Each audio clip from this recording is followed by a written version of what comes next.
to lewa kamera bierze lewego, a prawa kamera Tak, bierze to prawego. mamy strzałki zrobione. Ale nie jest tu, mówię podczas czytania. Podczas czytania, żeby nagle dwie kamery nie miały zoomowane na Czyli lewa bierze lewego, lewa bierze lewego, prawa bierze prawego.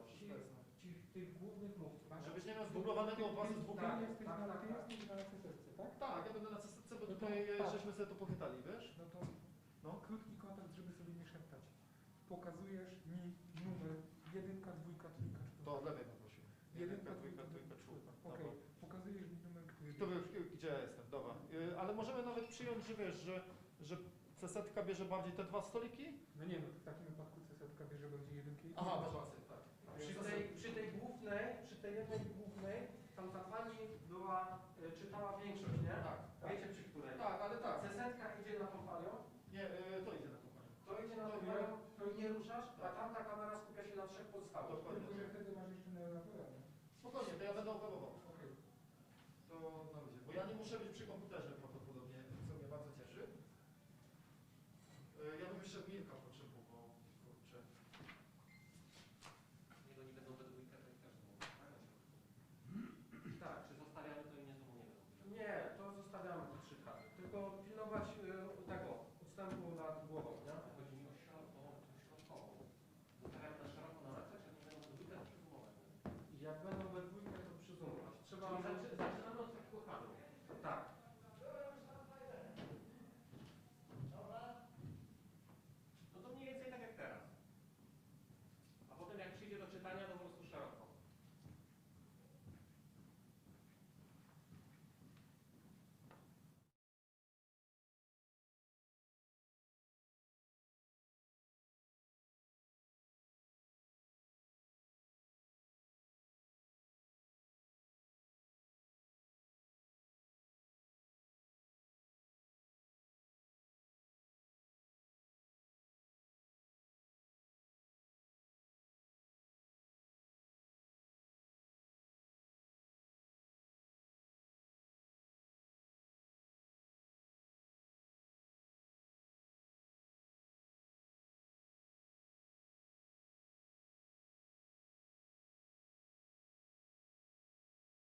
Od 5 lat czytamy jednoaktówki po śląsku.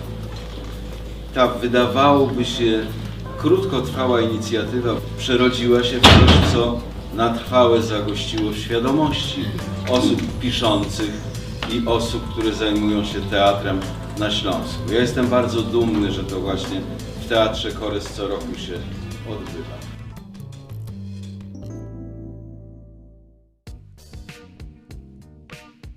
Robi tak w imieniu organizatorów, czyli Teatru Korys, Instytucji Kultury Katowice Miasto Ogrodów, Regionalnego Ośrodka Kultury, Gazety Wyborczej, no i w imieniu Agencji MAGO, którą reprezentuję. 6 lat temu siedzieliśmy sobie kiedyś z Igmarem Wilkistem, rozmawialiśmy o tym, co ciekawego, co fajnego można by było dla Śląska zrobić, coś czego jeszcze nie było, coś takiego nieoczywistego. No i padł pomysł, żeby zrobić jednoaktówki.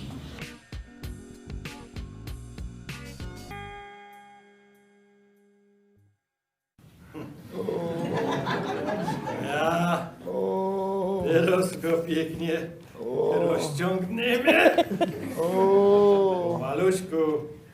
Pomaluśku, żeby nie był taki bąclot. Idziesz ty rozdługi, jak linga w farożyczku. Ała! Przynajmniej ten gamoń mu matura. Zomowiec. Po kim on to mo? No chyba nie po mnie. Obydwa głupie ciule. Jeszcze 3 dzieci, żeś złunaczył. A może cię tam na wierchu docenią? I no świętego Pejtra mi nie rozpijej. No a co byś powiedział na kołcza?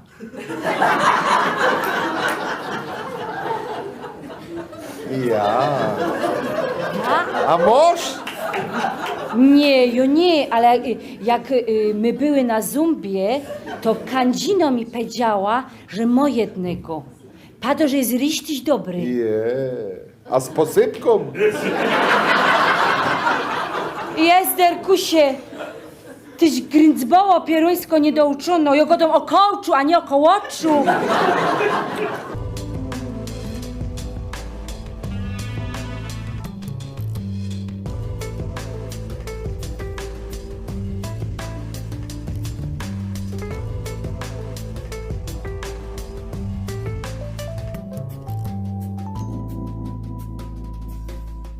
Zawodowo ucza bajtle, ucza języka, ale nie śląskiego, ale języka angielskiego. Można powiedzieć, że czuję się tak trochę jak bajtel każdego roku.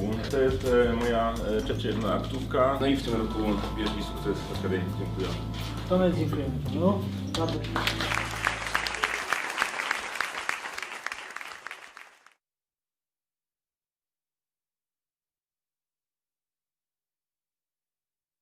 Cieszę się, że was widzę w dobrym zdrowiu. Pisaliście w briefie, że słabujecie. Werbla, nareszcie, długo musiał czekać. Padało, że mu czas 2 tygodnie. Genau dzisiaj mijo. A to nie tak drap pociepać wszystko i przyjechać tutaj. Dobry, dobrze, żeś już je i widza, żeś wygryfniała. Licko gładkie, ślepka modre i fest, żeś nie zrubła. Dziękuję wam ojciec za te dobre słowa. Szwoczki już na ciebie czekają, nowych klajdów ci naszyją i no możesz je przypilnować, co by były richtig fajniste i nie możesz w nich wyglądać jak jakie fifidło. Jeszcze raz dziękuję, ale nie wiem, czymże się zasłużyła na nowe szaty. Cicho, nie zawadzaj mi sam teraz. Muszę jeszcze pora rzeczy obsztalować. Twój Karlus przyjdzie sam w przyszłym miesiącu. Wszystko musi być przyrychtowane. Mój Karlus? A co ma być narychtowane? Chyba musisz mi to wytuplikować. Co ci mam tuplikować? Wydowoż się, twój Karlus przyjeżdża i musisz być wysztyglowano. Pater, ale ja żadnemu żech nic nie obiecywała. Ja nie mam Karlusa. Moż, bo ci go są łopsztalowy. Synek naszych sąsiadów. Się hajtocie, ty będziesz miała hopa, on się dobrze wrzeni, gołodupiec, to nie ma to i tamto i majątek zysko.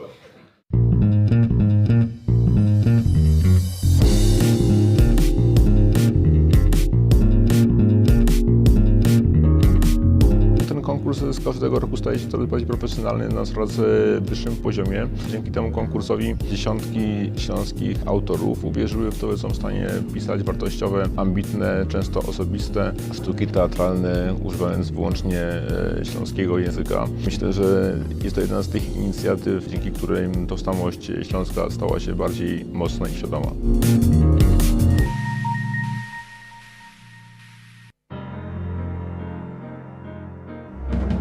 W tegorocznej edycji Jednoaktywek po Śląsku zdecydowaliśmy się wyróżnić aż 11 prac. Trzecie miejsce zajęła praca Świniobici. Świetnie napisana, bardzo trudnym językiem, ale takim bardzo pięknym śląskim. Opisuje obrzędy, tradycje, z którymi już po prostu się nie spotykamy. Ogony i golonka to mnie ruszą. I do tego richtig fajnisty browar. Zaś chlewik, ale za gardiną i no słyszeć kebabu cię fest kwiczy. Dresie w niebogłosy. Drugie miejsce zajęła praca Ireneusza Widery Stracili się. Świetnie, jak poetycko napisana jednoaktówka o młodym człowieku, który usiłuje dowiedzieć się czegoś o swojej rodzinie, co się z tą rodziną w czasie II wojny światowej zdarzyło. Opisuje takie traumy śląskich rodzin, z którymi przez długie dziesięciolecia chciał się mierzyć. Powiedz, czego ty się boisz? To już było tak dawno i czasy się zmieniły. Nie dziwię się Franckowi, że tak godał. W jednym prawie roku mu się trafiło wszystko, co najgorszego może się trafić jednemu człowiekowi. Całą familię. Pierwsze miejsce zajął Marcin Melon i jednoaktówka Rodzina Adamsów. Marcin Melon jest już zawodowcem. Tym razem pan Marcin Melon napisał świetną powieść, inspirowaną znanym filmem o rodzinie Adamsów, ale tam są takie świetne wątki śląskie, polityczne, także rewelacyjnie się tego słucha, a jednocześnie jest to po prostu świetnie, bardzo ciekawie, zabawnie napisane. Hanek, weź z kuchni talerze i blum waza. W umie Hanek! Wiesz, jak miał ujka Hanka. A ozwaj się z tą Jan, no ale każdy na niego godał Johan, Hanys albo Hanek. Ale mnie nie ma Johan ani ja. Nie, to po jakiemu nawóz Hanek gadają? To je od Hannibal. Wieńczeniem każdego konkursu jest książka, która zawiera 10 najlepszych prac. będzie można wziąć udział w kolejnej edycji konkursu, który już odbędzie się jesienią 2017 roku. Zapraszamy.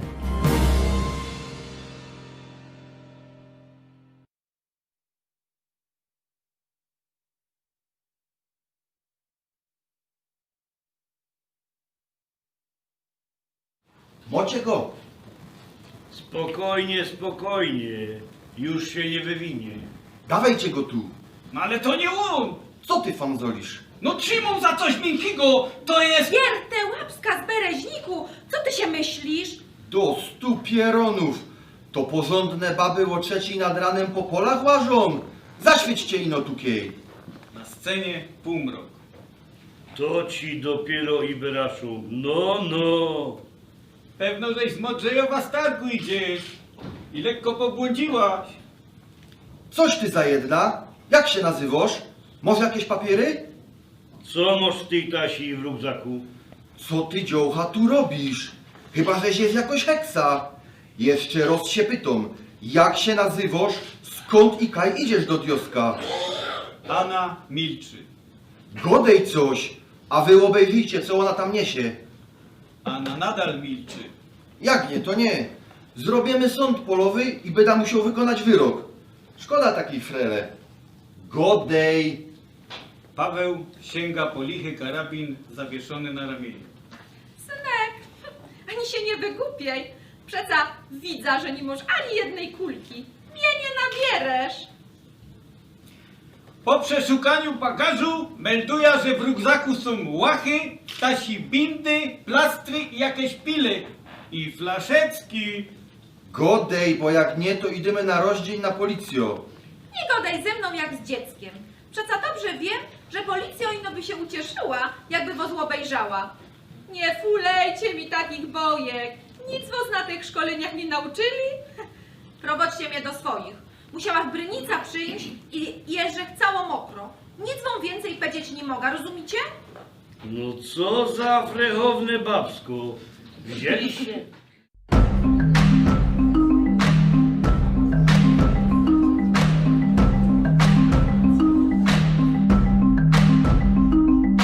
Kiedy 8 lat temu razem z Igmarem Wilkistem wpadliśmy na pomysł, żeby zorganizować konkurs jednoaktówek po Śląsku, myśleliśmy, że to będzie jednorazowa sprawa, że albo w ogóle nie wyjdzie konkurs, albo wpłynie kilka prac i właściwie nie będzie z czego wybierać.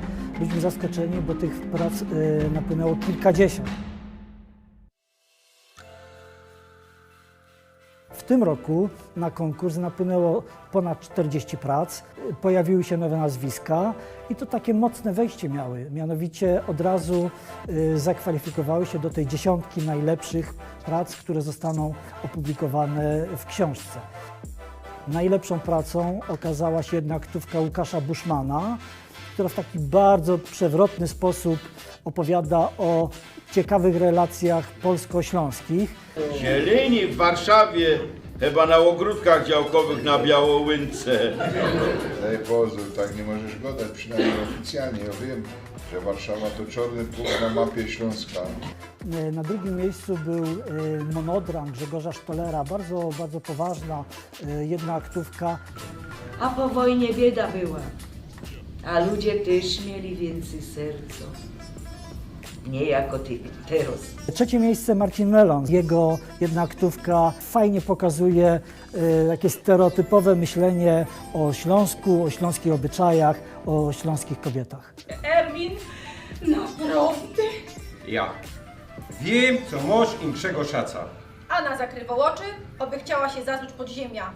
Konkurs Jednoaktówka po Śląsku łączy słowo pisane, literaturę, z teatrem i z kreatywnością.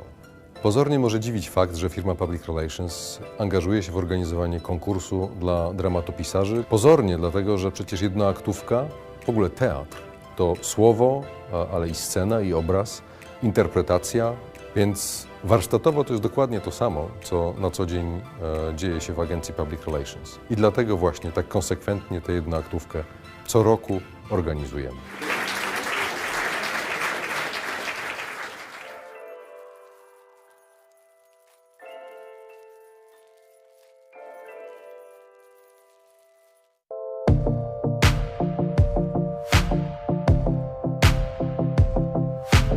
Tym razem odbyła się 9. edycja tego wspaniałego konkursu. Jesteśmy na scenie Teatru Kores. To właśnie tutaj, gdzie codziennie przychodzą tłumy widzów, odbywają się od 9 lat te konkursy. I z roku na rok jest inaczej. Dobrze, żeś już je i widza, żeś wygryfniała. Licko gładkie, ślepka modre i fest, żeś nie zrubła. W tym roku było mniej komedii, więcej rzeczy poważnych, wzruszających. Autorzy piszący po śląsku dotykają śląskich spraw i śląskich tematów z każdej strony. Oby tak było jak najdłużej.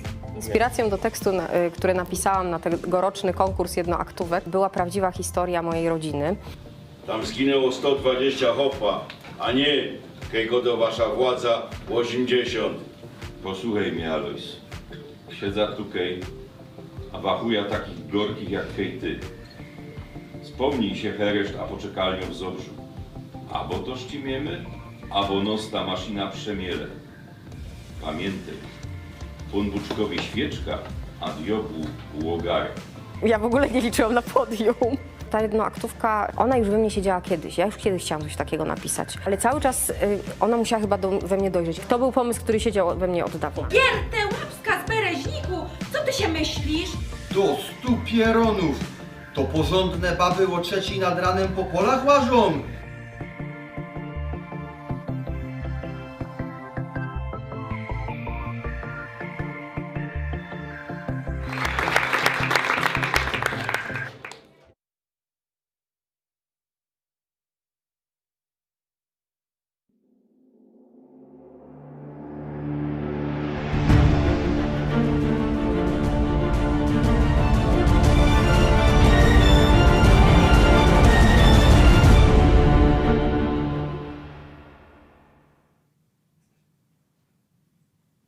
Dobry wieczór Państwu. Nazywam się Mirek Najnert i jestem dyrektorem Teatru Kores, w którym właśnie się znajdujemy. Znajdujemy się w pustym teatrze.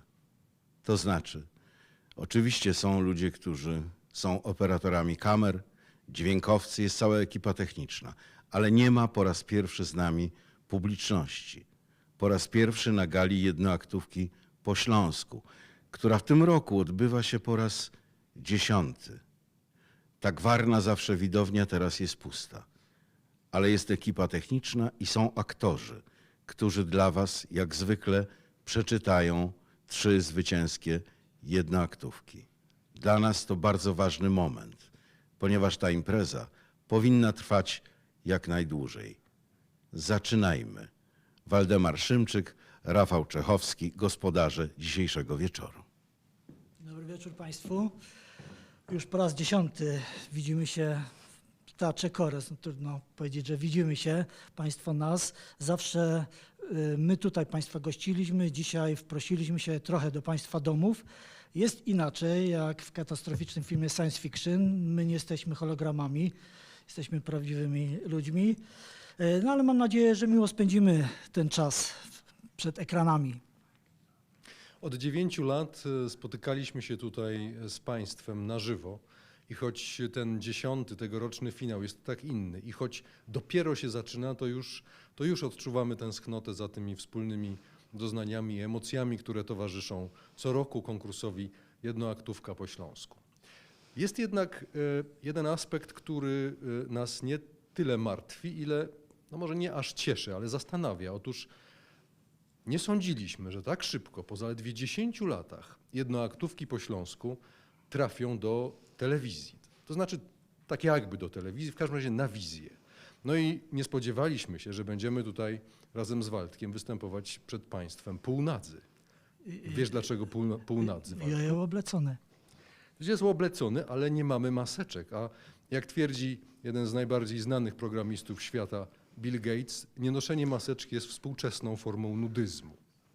Skoro już jesteśmy tak częściowo przynajmniej obnażeni, to ujawnimy też i podziękujemy jednocześnie wszystkim organizatorom konkursu, czyli miastu Katowice, Gazecie Wyborczej i firmie Imago Public Relations, którą obaj reprezentujemy. Za chwilę dowiemy się, kto został laureatem w tym roku, ale najpierw tradycyjna niespodzianka. Zapewne będziecie Państwo bardzo zaskoczeni faktem, iż w tym roku mamy przyjemność zainaugurować i zaprezentować teraz Państwu antologię 10 najlepszych prac z konkursu ubiegłorocznej edycji. Mam nadzieję, że widzą Państwo przed sobą już okładkę jednoaktówek po śląsku z 2019 roku. No i trzeba dodać, że inaczej niż do tej pory książka nie ukazała się w wersji papierowej. Mamy natomiast e-booka dostępnego już teraz w dużej, jak sądzimy, księgarni internetowej pod adresem publio.pl. Przypomnijmy, że książka jest do ściągnięcia za darmo. Tudzież bezpłatnie, co w sumie wychodzi na jedno. Na tegoroczny konkurs napłynęły 23 prace. Przeważali autorzy, którzy już pojawiali się tutaj u nas, ale co nas zawsze cieszy, jest kilka nowych nazwisk. Pojawiła się nawet grupa autorów, kilka osób, które wspólnie napisały jednoaktówkę. Za chwilę Państwo poznacie te nazwiska. Ale najpierw, zanim ogłosimy wyniki konkursu w tegorocznej edycji, poprosimy do nas Ingmara Wilkista, pomysłodawcę konkursu, znakomitego dramatopisarza i reżysera. Dobry wieczór Państwu. Widzimy się po raz 10. 10 lat to kawał czasu, to dekada. Dziecko, które ma 10 lat, już chodzi do 3. klasy. Rozumie świat, potrafi o nim mówić, zadawać pytania. Miało być bardzo uroczyście. Ten jubileusz miał być naszym świętem i przygotowaliśmy wiele różnych niespodzianek, ale to wszystko za rok. Dzisiaj chciałbym Państwu powiedzieć, jak bardzo jesteśmy wzruszeni tym spotkaniem.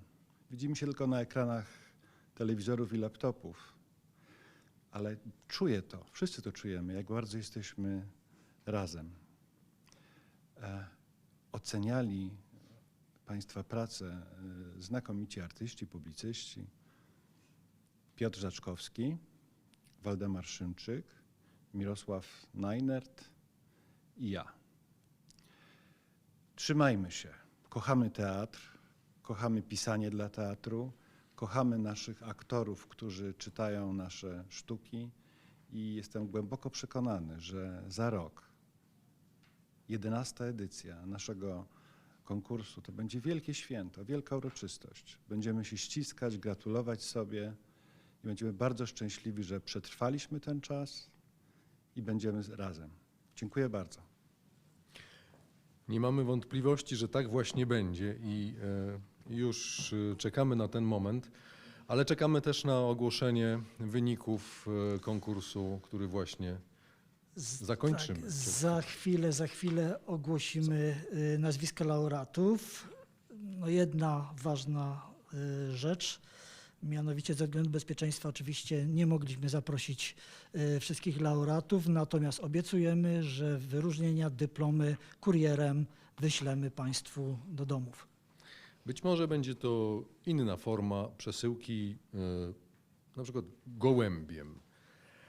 Szanowni Państwo, wyróżnienia w konkursie Jednoaktówka po śląsku w roku 2020 otrzymują Kilkudniowy kolektyw dramatopisarski przy Siemianowickim Centrum Kultury. Agnieszka Sznober, Monika Koprowska-Ludwik, Marcin Przybyła, Izabela Szobak, Bożena Mozgała, Monika Bilska, Zofia Chrybik, Justyna Chrybik, Krzysztof Bogdoł, Radosław Matysek za jednoaktówkę Krańce.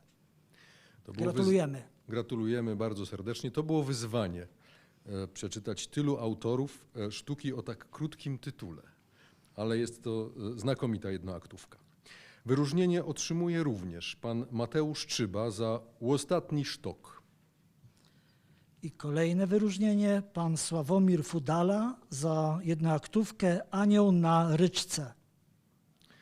Pani Monika Kasner otrzymuje wyróżnienie za sztukę Pokutnik. Krzysztof Kokot za jednoaktówkę Zgoda. Pan Michał Musioł otrzymuje wyróżnienie za sztukę Skype albo Gotka Online. I ostatnie wyróżnienie pan Piotr Piekutowski za jednoaktówkę Rhein. Szanowni Państwo, gratulujemy serdecznie wszystkim wyróżnionym i zbliżamy się już do kulminacji wyników konkursu, czy ogłoszenia wyników konkursu, choć nie do końca naszej gali, bo przed nami jeszcze no właśnie ten najważniejszy moment, a po nim tradycyjny odczyt jednoaktówek w wykonaniu aktorów Teatru Kores. Czas na trzecie miejsce. Proszę Państwa, trzecie miejsce zajął Irek Widera za sztukę Wachmeister. Gratulujemy. I niespodzianka, jesteśmy z panem Irkiem. Szanowny panie, gratulujemy. Słyszymy się? Panie Ireneuszu? Tam trzeba po lewej stronie, jak jest taki mikrofonik, trzeba wcisnąć. Gotowy? O właśnie, o właśnie. Dobry wieczór. Gratulujemy. Dobry wieczór, gratulujemy panu serdecznie. Nie pierwszy raz pan pojawia się u nas, to już jest któryś konkurs, w którym pan występuje. Gratulujemy. Zdobył pan trzecie miejsce za sztukę Wachmeister napisaną naprawdę bardzo, bardzo pięknym językiem śląskim. Dziękuję serdecznie. Tak, rzeczywiście 5. raz goszczę na scenie Teatru Kores, bo przecież wszyscy bez wyjątku dzisiaj tam jesteśmy. To nie ulega wątpliwości. Można powiedzieć, że ta jesień dla wszystkich organizatorów, dla tych, którzy piszą po śląsku, ale też dla tych, którzy czytają po śląsku i chodzą na spektakle, jest takim swoistym adwentem, a dziś jest święto śląskiego słowa. Jeszcze raz gratulujemy. Bardzo dziękujemy, gratulujemy bardzo. serdecznie. Cieszymy się, że mogliśmy się przynajmniej tak zobaczyć. Liczymy na uczestnictwo w kolejnych edycjach. To dla nas wszystkich ogromna przyjemność i zaszczyt czytać pana pracę. Miejsce drugie zajęła pani Anna Wojtkowska-Witala za sztukę Sąsiady, czyli Nachtbarn. Pani Anna jest również u Famy z nami w połączeniu online. Dobry wieczór pani Anno. Serdecznie gratulujemy drugiego miejsca, ale na pudle, co przy dużej konkurencji i kunszcie uczestników naszego konkursu jest istotnym wyróżnieniem i osiągnięciem. Gratulujemy i chcieliśmy zapytać, jako iż pani jednoaktówka jest oparta o faktyczne zdarzenia, o prawdziwe historie. Proszę powiedzieć, ta inspiracja jest bliska losom pani rodziny, osób, które pani znała, czy też... Tak, to jest historia mojej rodziny. Ja akurat jestem teraz w tym miejscu, gdzie właśnie mieszkała moja rodzina wówczas, kiedy ta historia się działa. Naprzeciwko mieszkali właśnie ci sąsiedzi. Niemcy, my byliśmy tutaj, moi przodkowie byli Polakami, a tą historię opowiedział mi mój tata, który bardzo dużo na temat mojej rodziny mi zawsze opowiada i ja mam właśnie taką wielką przyjemność w tych jednoaktówkach. Te dzieje mojej rodziny, można powiedzieć zwykłe, ale jednak niezwykłe opisywać. Także to naprawdę się wydarzyło i tak jak napisałam na końcu tej jednoaktówki, dzieje tych naszych rodzin Wojtkowskich i Kermów ciągle się przeplatają, bo jak pisałam, wnuczka niemieckiej rodziny uczy języka polskiego mojego syna. Także Dziękujemy bardzo, gratulujemy raz jeszcze. To jest, myślę, absolutnie wspaniałe, że uwiecznia pani te historie, w których może nie uczestniczyła, ale które dotyczą pani bliskich. Myślę, że niezwykle cenne dla nas jako odbiorców tej pani twórczości, ale również dla potomnych. To wspaniały będzie z pewnością, bo można powiedzieć prezent po prostu. Miejsce pierwsze. I proszę państwa, miejsce pierwsze pani Bożena Donerstak za jednoaktówkę Kradziok. Pani Bożena jest z nami. Brawo pani Bożeno, gratulujemy. Pani Bożeno. Dziękuję bardzo. Jestem w szoku. Świetnie napisana sztuka, wszyscy byli nią zachwyceni, zresztą za chwilę ją aktorzy przeczytają, naprawdę zabawna. Gratulujemy. Poznamy za chwilę losy bohaterów tej jednoaktówki. To jest historia kryminalna, albo przynajmniej częściowo kryminalna. Pytałem panią Annę Wojtkowską-Witale o inspiracje i one były pewnie zupełnie inne niż te pani. Mam ufność, że tak było. Inspiracją były artykuły w gazetach, które czytałam. Poza tym ogródek, hamak i sierpień. Wtedy mi się ta jedna aktówka przyśniła. Życzymy Pani w przyszłości więcej takich miłych chwil na hamaku i jednocześnie tak owocnych i będziemy czekali na Pani kolejne jednoaktówki. Ta rzeczywiście jest wyśmienita i wszyscy za chwilę będziemy mogli się o tym przekonać. Raz jeszcze bardzo, bardzo serdecznie Państwu gratulujemy. Oczywiście nagrody, które wiążą się ze zwycięstwem, tudzież z podium w konkursie, będziemy musieli przekazać zdalnie, podobnie jak wszystkie dyplomy osobom wyróżnionym, które przed chwilą z kolegą przywołaliśmy. No i teraz finał, czyli będziecie Państwo mogli zobaczyć, usłyszeć, jakie 3 jednoaktówki zdaniem jurorów w tym roku zasługują na nagrody. To, co w konkursie na jednoaktówkę po śląsku jest absolutnie najcenniejszego, najlepszego i co jest powodem, dla którego ten konkurs od 10 już lat trwa, czyli właśnie te wspaniałe kawałki dramatów napisane w języku śląskim, albo w gwarze, jak kto woli. Myślę, że nie ma sensu tego roztrząsać. Za chwilę na tych stanowiskach odległych od siebie w regulaminowej odległości zasiądą aktorzy. No i scena ożyje, a gospodarzem tej sceny niezmiennie jest Mirosław Najnert, którego już teraz zapraszam. Czas, abyśmy się ubrali, kolego. Dziękujemy Państwu bardzo i zapraszamy do wysłuchania zwycięskich jednoaktówek.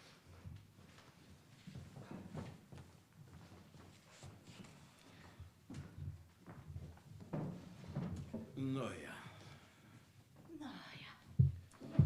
Proszę Państwa, aktorzy zasiedli. Są z nami Grażyna Bułka, Basia Lubos, Mnie również. Piotr Bułka, Dobry wieczór. Waldek Szymczyk również zagra w tej jednoaktówce, a narratorem czytającym didaskalia będzie Rafał Czechowski. Bożena Doner-Stak, Kradziok. Osoby. Pistelokowo. Plus minus 75. Proszę o wybaczenie. Wnuczek. Kole 20 lat. Lascyno, sąsiadka. Plus minus 60. Też przesadziła? Rzymła, sąsiad. Ja, to się zgadza. Też 60. Plus, ja. Policaj w mundurze. Bina pierwszo. Pistelokowo siedzi przy stole. Rozwiązuje krzyżówka. Mruczy cosik dla się. Dzwoni telefon. Stacjonarny. Pistelokowo wstowo, po leku idzie do telefonu, dźwigo słuchawka. Halo? Halo, kto tam? Nic nie słychać. Adecki gośnik odejdzie, ja mam swoje lata. Pistelokowo głośno odkłada słuchawka. Wraca do krzyżówki. Siado. Jak chcą ze mną godać, to niech się nauczą godać głośniej. Przeco ja nie słysza. Jeszcze jak ktoś tam stęko, choby miał gumiklejzy w gębie, albo i co gorszego robił. Telefon drugi rozdzwoni. Pistelokowo ciepie filok na stół i zaś po leku idzie odebrać telefon. Widać jest fez zło. Dźwigo słuchawka. Halo? Pytam się grzecznie, w to dzwoni. Bożek jest festner wyjzyn. Doczkajcie chwila. Tu się na głośno mówiący, bo ja nic nie słysza. Nacisko knefel. No już. Teraz kim możecie godać? O co chodzi? A od razu wam padł, że nie kupuje żadnych gorków, nie jada na żadne wczasy, ani nie ida na żadne pokazywanie wełnianych pierzin. Dzień dobry pani, ja dzwonię z kiś waszego wnuka. On ma wielkie problemy i mnie prosił, co bych do was zadzwonił. No, mój wnuk podocie. Mój wnuk, a ja wnuk. A jakiż to on może mieć problem? Wiecie, finansowy, trzeba mu pieniądze dać, co by wylos z tego problemu. No ja, pieniądze. To jak dla wnuka, to by da mieć coś w portmaneju, a wiele tego trzeba? 50 chyba styknie. To możecie te pieniądze przynieść? Ja? Powiem wam kaj, wleźcie do banki 7, wyleźcie na przystanku kościół, wiecie kaj to, pra? I potem musicie iść. Zaro. Nie tak gibko. Po pierwsze, ja nikaj nie jada, po drugie, ja nie mam zamiaru wyłazić z domu, a po trzecie, a po głosie słyszę, żeście są młode. Jak mój wnuk chce pieniądze, to musicie się po nie do mnie przyjść, to bo ja nie dam rady, nie. No ja, tego żech nie przewidział. To ja zobaczę, czy mogę do was przyjść. Doczkajcie, ja jeszcze zadzwonię. Dobra, synek, ja mam czas, nika się nie uwiją. Zrobię się ty i będę czekać. Pistelokowo odkładał telefon, siadł nazad na stołek, godo do siebie. Cóż to się mogło przytrafić, że ten mój wnuk pieniędzy potrzebuje? Przecież ten kamrat od niego nawet mi tego nie powiedział. O ja, wezna się go ino na spytki, niech sam przyjdzie, to się dowiem. Bina drugo. Słychać klupanie do drzwi. Pistelokowo wstawał ze stołka i woło. Ida, doczkajcie! Przeca ja mam stare szłapy, zaraz kim otwieram. Za drzwi słychać głos. Przeca to jo, lasyno, otwierajcie. A drapką mam dla was świeże kreple od prywatnego. Te, co lubicie. Wleście rań, Klara, ja blak zapomniała o tym, że dzisiaj będziecie. Mam frasunek i całką noc, żech nie spała. Kręciła, żech się jak karasol we łóżku. A co się stało? Coś ich wam daleko? Zaraz się siednymy. Zrobię nam tyju i mi wszystko opowiecie, ja? Pistelokowo i lascyna idą do kuchni, rychtują i przyłażą z szolkami i kreplami na tylarzu do izby. Siadają do stoła. No, toż go dejcie, trautko. Co to się dycki stało, że spanie wozło odeszło? Są żeście chore? O jakieś nieszczęście we familii? Dzwonił wczoraj do mnie jakiś Karlus. Grzeczny był, nie powiem. Prawił mi, co mój wnuk ma problemy i trzeba mu pieniądze posłać. On mi kazał te pieniądze Kasik zawieźć, a ja mu godum, że nikt się z doma nie wyłaża. Przecież ja mam lata, żeby się sam po te pieniądze przyszedł. Święci pańscy! Przeca to jest jakiś kradziok. Co? Ja o tym słyszała i czytała w Zeitungu. Jaki tam kradziok? Toż to kamrat od mojego wnuka, przeca dobry synek, bo chciał przeca pomóc. Coż wy tam też godocie, Klaro? No toż, trautko, uwierzcie mi, one go dają, że są kamratami od wnuków i że potrzebują pieniądze, bo się coś ich stało, a potem kożą te pieniądze przynieść w umówione miejsce. I szluz! Te wszystkie omy i opy martwią się o te swoje wnuki, bierą gotówka i nie są w epie, tam im każą. No on mi kazał jechać z tymi pieniądzami. No, a teraz to ja mam czekać na telefon, bo prawił, że zadzwoni czy przyjdzie. Jezu, wy go chcecie wpuścić do domu? No. Kradzioka, po moim trupie. Jeronie, wy się nagodocie, choby staro baba. A to przeca ja jest starszo, ja? Tyć on mi nic nie zrobi, do mu te pieniądze i się pójdzie, nie? A jak was klupnie i okradnie? Albo i co gorsze, a jak was zabije? To nie może być prawda. Ten synek naprawdę miał dobry głos. Wyście są uparte trudko, jak ten jejzel w zoo. Wiecie, wiele ludzi ma dobry głos, a są fest żadne. Przecież się tego nie wydumała. Wierza. No ale co ja teraz kim mam zrobić? On może zaraz dzwonić. Ja się tak myślę. Co byście się z nim zgodali i niechby do was przyszł. Klara, wy chyba macie coś ich z głową. No co? Pierwej go docie, żeby go nie wpuszczać, bo mnie klupnie bez łeb i zabija, teraz to ja go mu wpuścić. Toż słuchajcie mnie do końca. Jak on zadzwoni, to powiecie mu, że macie te pieniądze i że ma przyłazić. A zanim on wlezie, to ja i jeszcze ktoś, można pogodą z Rzymu i się zgodzi na pewno. Siednymy se w waszej drugiej izbie i będziemy nasłuchiwać, co się dzieje. Teraz kim ocierecht, Klara. No. Tak zrobimy. Ja Ja dam wam znać, jak zadzwoni ten Karlus, ja? Zobaczycie, że to jest porządny syn. Ja, drapko. Jożech ciekawo. Piją ty i jedzą kreple. Bina trzecią. Dzwoni telefon. Pistelokowo tak gibko jak może leci go odebrać. Halo, to jo, Trauda Pistelokowo, kto tam godo? To ja, kamrad od wnuka. Godali my, co mogę do was przyjść po te 50. Byda jutro kule 6. Może tak być? Ja, synek, przyłaź byda w doma, przecież Jonika nie wyłaża. Pistelokowo rozłączo się, bierze notes, szuka czegoś i wystukuje numer. Dzwoni do lascyny. Halo, Klara, to jo. Słuchaj, kokot wylądował. Powtarzam, kokot wylądował. Trauda! Jaki kokot? Co wy zaśwandzolicie?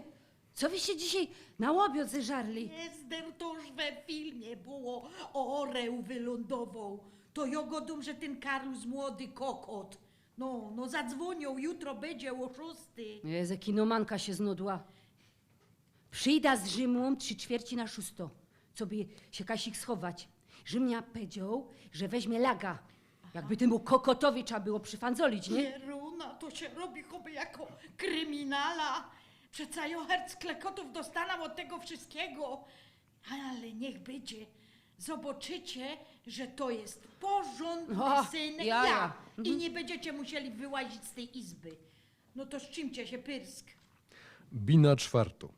Pistelokowo, lascyna i Rzymła z lagą w łapie, stoją w izbie. Za chwilę mu przyjść synek po pieniądze. Traudka, to my się chowejmy, a ty ino te dźwierza przymknij, żeby my słyszeli, co tam godocie. I głośno godejcie. Rzymła mu aparat do ucha, ale mu coś ich szwankuje. Mnie tam nic nie szwankuje. Jak mam słyszeć, to słysza. No i ważniejsze, co laga uniesa i trefia w co cza. Jezu, za ruskich 6, chowajcie się. Ino mi tam nie naróbcie głupot. Trauda, starsza kobieta i takie bezeceństwa we łbie, no wiesz? Lascyna i Rzymła idą do drugiej izby i przywierają dźwierza. W tym momencie słychać dzwonek.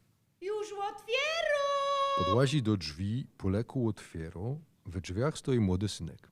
Dzień dobry, to ja dzwonił do was z kuli tych pieniędzy. To ja jej no wezna i już wyłaża. Doczkaj, Karlusie, leź raj. Seblykej, bluz, zasiednij się sam ja. Zaraz kidum ci coś do picio i pogodumy. Masz chwila? No ja, ale jak to?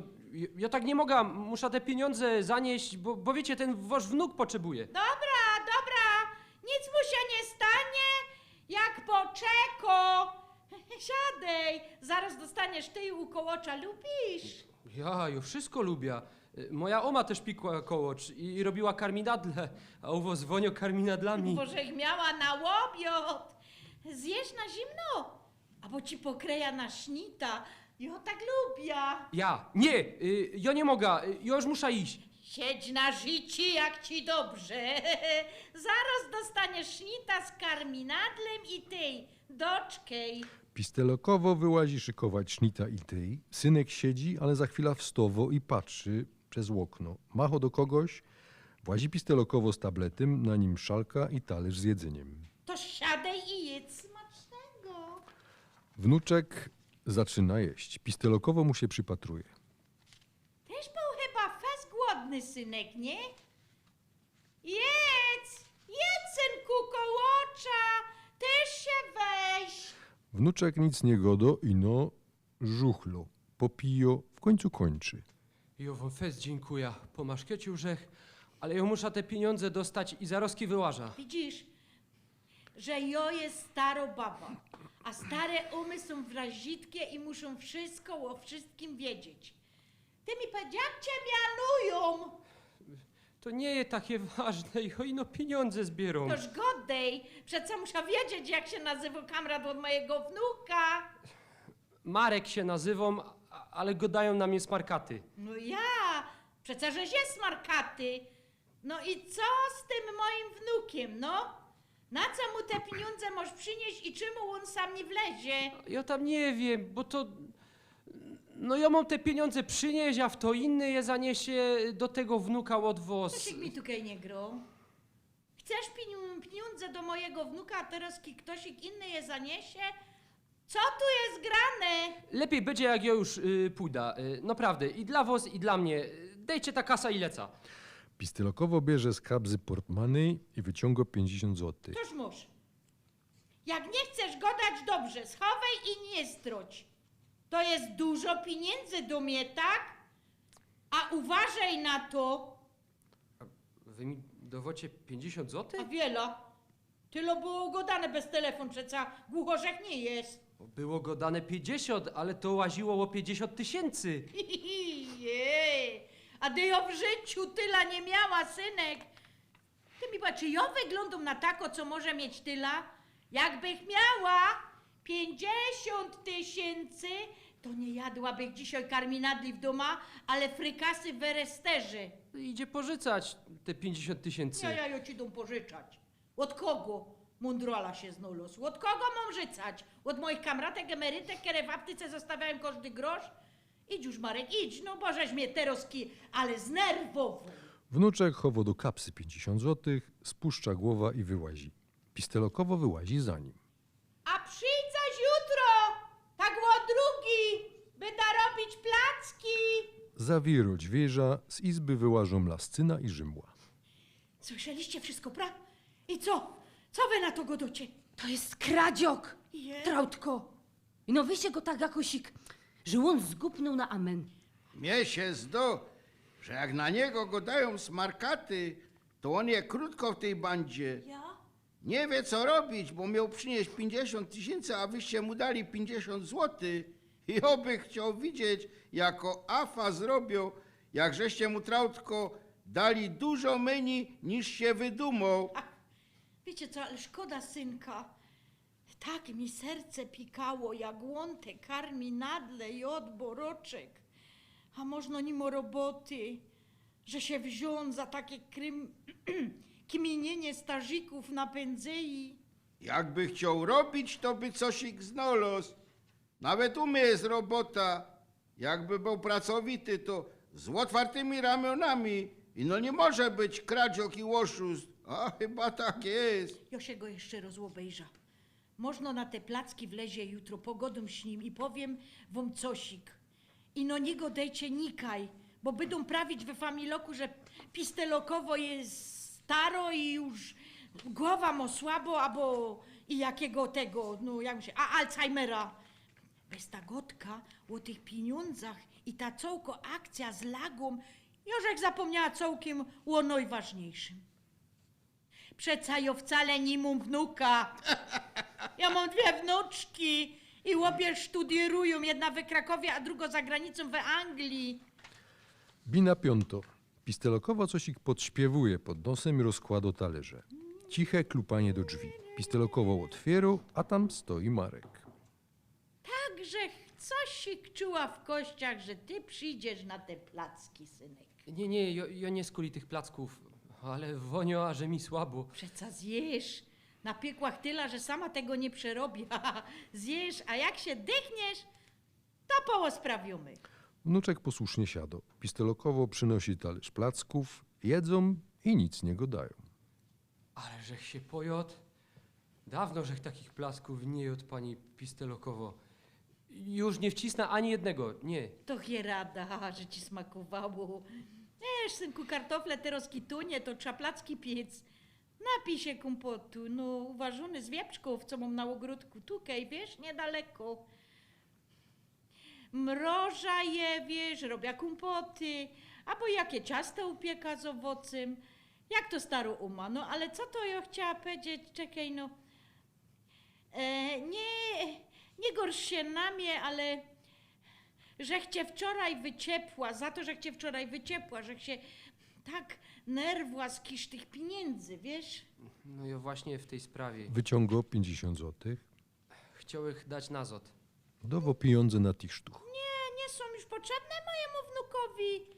A ja zapomniała, że to jest za mało. Ja nie wiem, co powiedzieć.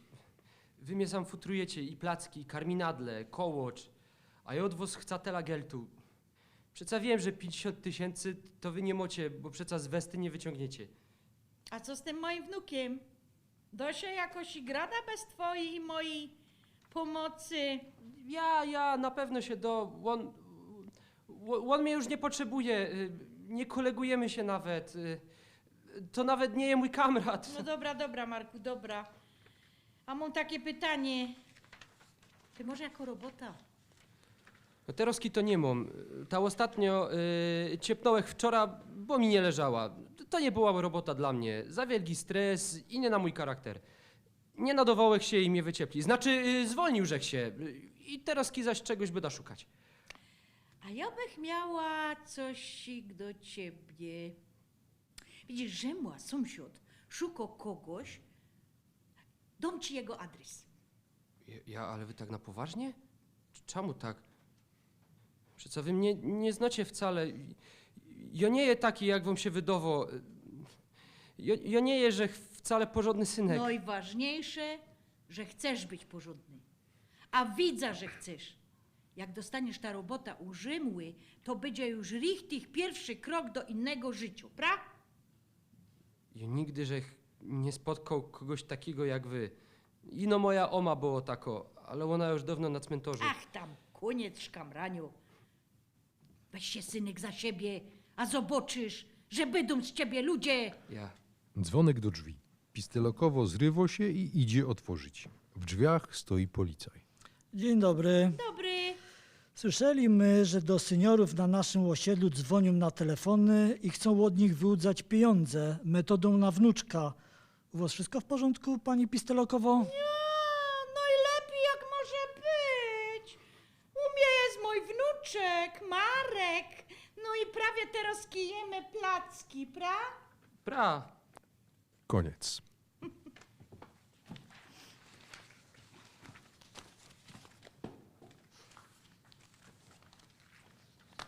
To co, drugie miejsce czytamy? Tak. Tak. Czyli Anna Wojtkowska-Witala, Sąsiady. Narratorem będzie Piotr Bułka, więc Piotr, przedstaw aktorów i jedziemy. Dobrze. Występują. Kerny występują.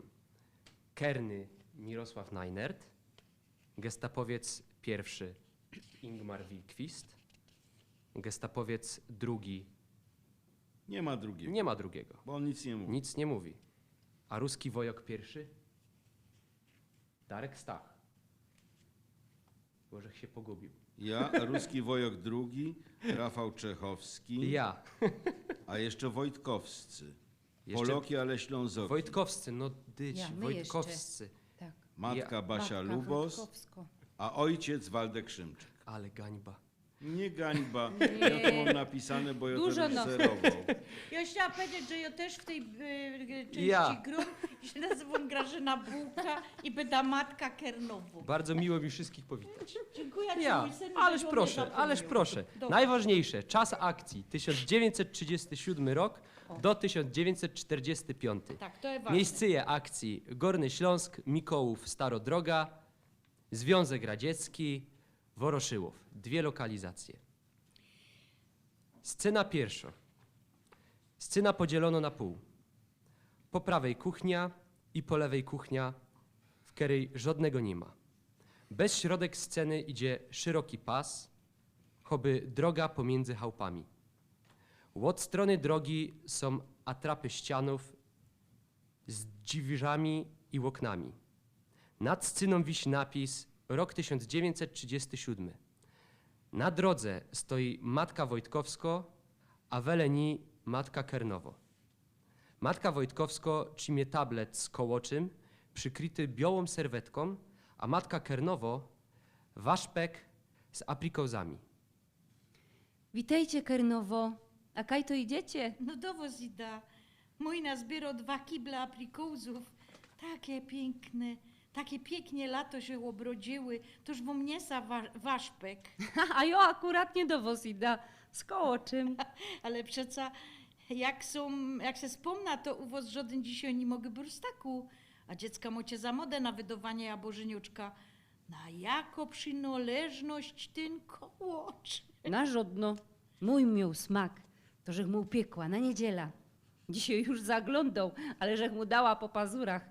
Bo dyć kołocz, bo być na niedziela, pra? Ja mogliście se ustawić. Dosia to cołku blacha. Nie będzie wasz przezywał i że rozdowocie ten kołocz, kiery tak pięknie wunio. A tam blacha srogo to i kołocza sporo. My tego nie przejemy, toć wam niesa na skosztowanie. A z czym jeszcze to upiekli ten kołocz? Z makiem czy albo ze syrym? Matka Kernowo chyto za serwetka i kuko pod nią. Z syrem, bo mleko swoje. A mago ostatnimi czasy fez zdrożu. A ja. No weźcie ten... ten tablet biercie, bo mi się wspomniało, że żuru ostawiła na blaszce. Gdyś mi się zerwie i wykipi, nie będzie obiadu. Ja. A wy weźcie waszpek z aplikołzami i idźcie gibko. Można nie wykipi. Ja. Matka Kernowo bierze tablet z kołoczem i pomału idzie ku swojej chałupie. Co chwila stowo, dźwigo serwetka i wonio kołocz. Matka Wojtkowsko bierze waszpek i gibko drałuje do swojej chałupy. Wlatuje do kuchni, stawiał waszpek na stole i zaroski zagląda na piec. O Jezu, nie wykipiał. Dzięki ci, pombuczku. Scyno drugo.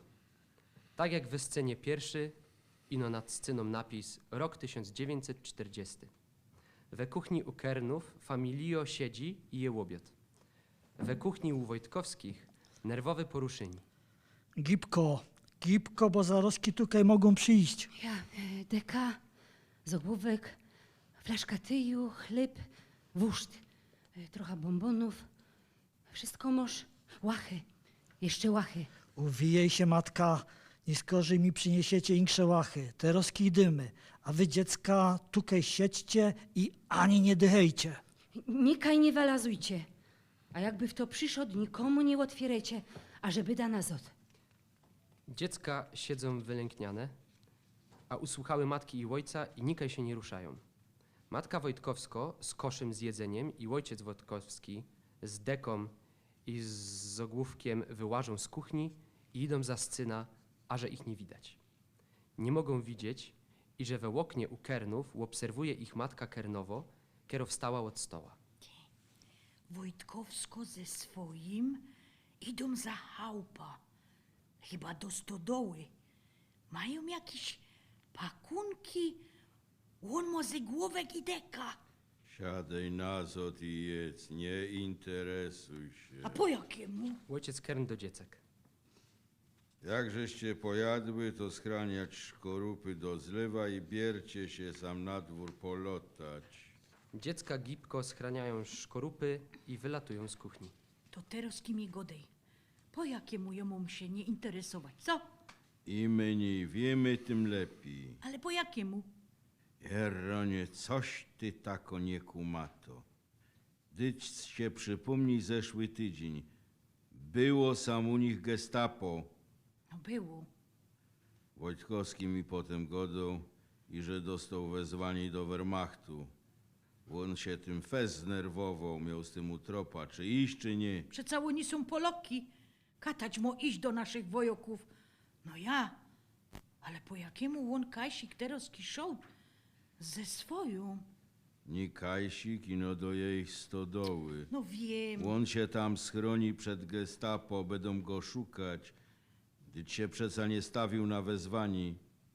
We tej stodole ma taki ekstra schronienie narychtowane. A ty sam skąd wiesz, co? Ja, bożech mu pomogą to wyrychtować. On by to samo zrobił do mnie. Godosz. Godą. A teroski posłuchaj. Bo jak nie, to cię spiera. Ty, mnie. Przeca ty, żeś mnie jeszcze nigdy nie sprał, ty możesz do mnie poważani. A mom, ale jak się wygodosz, Kaj je Wojtkowski, Kaj się schronił, to cię spiera jak kota we miechu. Ni, żadnemu nie powiem. Na żadnych klachach? Na żadnych klachach. A jak przyjdzie gestapo, też nie? Też nie. To teroski przysięgaj na zdrowie naszych dziecek i że tego nie wyzdradzisz. Po jakiemu na zdrowie naszych dziecek? Bestuż i że niech się tam pierą Niemcy z Polakami. Ja tu nie chcę mieć zwady z sąsiadami, bo se tam kaś ktoś ubzdurał, co my nie są kamratami i no wrogami. My tu całkie lata we zgodzie żyli i teroski jomom ich wyzdradzić. Niech się tam żrą Niemcy z Polakami i całkiem światem. My tu są Ślądzoki, sami swoi, sąsiady. Nachbran. Ja tu nie chcę zwady. Masz recht. Masz recht. I jako tukej siedza, tak ci przysięgam na zdrowie naszych dziecek i że nie wyzdradza. Pod Bogiem, nie wyzdradza. Scena trzecia. Tak jak we scenie pierwszej, ino nad sceną napis rok 1942. We kuchni u Kernów familio siedzi i je obiad. U Wojtkowskich nerwowe poruszyni. We kuchni stoją matka Wojtkowsko z dzieckami, przy stole siedzi gestapowiec, a drugi stoi sztram i nic nie godo. Gestapowiec, chodź tu do Bądź mikrofonu. gestapowiec. O, do Waldka. Jeszcze czas. Gestapowiec. Gestapowiec. Czwarto. Ostatni raz się was pytam. Kaj jest wasz chłop? Nie wiem. Jak ino dostał wezwanie do Wehrmachtu, to się stracił. Jakoś wam nie wierzę. Tak było. Ja by też chciała wiedzieć, kaj on je. Ustawił mnie przeca są z dzieckami. Ja już mu nagodą, jak przyjdzie na zot. Nie cygancie mi tu. No godajcie mi, kaj jest wasz chłop? Dyć wam godą. Nie wiem. Gestapowiec pierwszy do gestapowca drugiego. Ty, idź no sam do stodoły i szukaj. A jak ino się coś i gruszy, szylej. A szukaj mi dobrze. Gestapowiec drugi wyłazi z kuchni i idzie za scyna. Gestapowiec pierwszy wyciąga z kapsy Waffenrocka cygarety. No to ja się za ten czas zakurza. A wy się tak postoicie i poczekamy wroz. Gestapowiec pierwszy kurzy, matka Wojtkowsko stoi we kuchni z dzieckami. We oknie u Kernów obserwuje ich matka Kernowo, kiero wstała od stoła. Jeden z wojoków wylazł na dwór. Idzie ku stodole, trzymie flinta, choćby zaroski miał szczelać. Gdy cię widać za tej gardiny, siadej do stoła. Wlazł do stodoły. Ojciec Kerny nerwowo do dziecek. Jak żeście pojadły, to schraniać szkorupy do zlewa i biercie się sam na dwór polotać. Ale za chałupą nie przy drodze. Dziecka gibko schraniają szkorupy i wylatują z kuchni. Ojciec Kern idzie ku swojej babie i też filuje zza gardiny. Wyłazi ze stodoły. Są? Są. Nie znot go. Dzięki ci, pan Boczku. Wejrzyj ino. No. Ten drugi teroski wylazuje z chałupy. Jerunie idą do nos. Przestań, dyć, nie mamy się czego bać. Otwiero niby dźwirze i kłania się. Włazi gestapowiec pierwszy. Witamy, witamy. Dobry. Joj, no na chwila. A ty już się napijecie, ja, albo kawy. Nie trudźcie się. Ja się chciał Wozino zapytać o tego waszego sąsiada.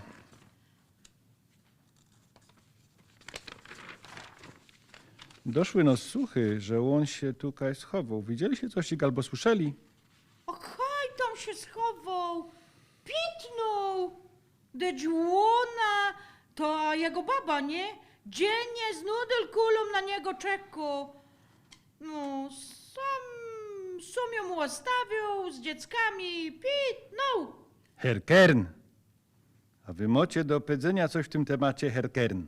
Ja no, można i się schował, ale nie tu. Mi się że on kaś uciekł za granica. Za granica.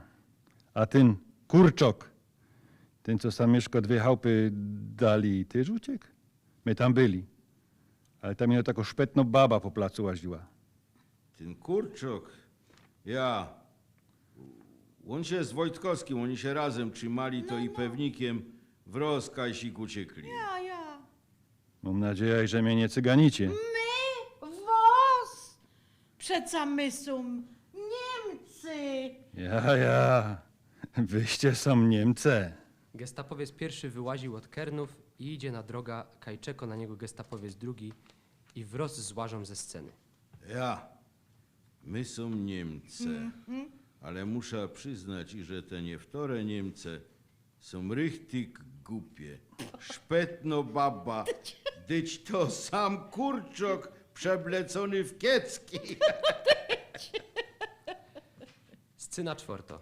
Tak jak we scenie pierwszej, ino nad sceną napis. Rok 1943. Na drodze stoi matka Wojtkowsko, a weleni matka Kernowo. Coś cię taką markotną? A, bo mój najstarszy zaś nie przyszł na noc do domu. Nie ma go już drugi dzień. Gdzieś to nie pierwszy raz. Ale to jeszcze bajtel. On ma ino 16 lat. Ale to już przeca hop. Ja go widziałam w zeszłym tygodniu, to on taki Karlus z niego, no... Też jakiś taki markotny, oby wy. On sam przyjeżdża z roboty i nic nie godo. Czasem wrzeszczy na spaniu, czasem jest taki wylękany. Jeżeli mu go dała, sobie tam nie jeździł, ale on godo, że jak mus to mus. On niby je w tym obozie, a niby nie je. Powiedzcie mi, ino, to on jest w tym Auschwitzu? Ja już sama nie wiem. Ten mój synek mi nic powiedzieć nie chce. Powiedział ino, i że naoglądał się tam takich rzeczy, co mu się to będzie do końca życia bierać we spaniu. Dziennie musi ciść na bana. Tam ich wsadzają w cuk i wiezą kaś tam niedaleko Auschwitza. Powiedział, co robi w jakiejś chemię, werkę, czy jakoś tak. On niby je w obozie, niby nie je. Meldować się musi, ale do chałupy na noc go puszczają. A Torowskich zaś go 2 dni nie ma. Rzekiecie do świętego Judy, on jest głód bez nadziei. Żyką dziennie do Pombuczka, Najświętszej Panienki, świętego Judy. Powiedzcie mi no jeszcze, a po jakiemu go tam wzięli? Bożek nie wyzdradziła kaj mój hop.